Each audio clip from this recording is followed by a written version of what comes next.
go to kindergarten. We started in first grade. So I would have been either 4 or 5 in that neighborhood. My father used to break horses, draft horses for people. Well, this one happened to be ours, and he was a little bit older.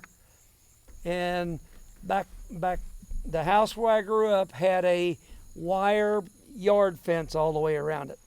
And I remember being inside, and my dad and a couple of my uncles, and they called it breaking. Is what they do is they catch them, they hook them up, and these things were never really handled before it was time to break one.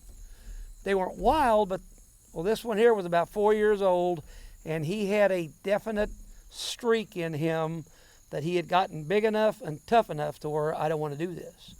And I literally watched him. They had him tied up, and he was they tied him to like a highline post that was right by the barn.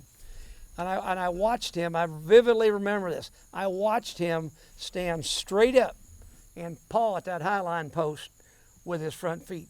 That I'll never forget that. Yeah, we saw that.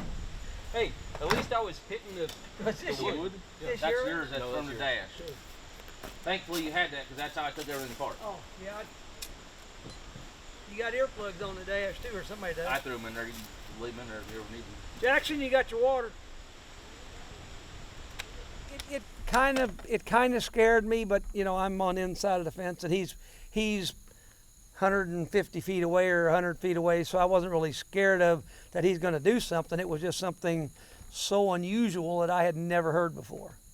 It was amazing to me, and like I said, I'm 63. I'll never forget that. That was almost 60 years ago.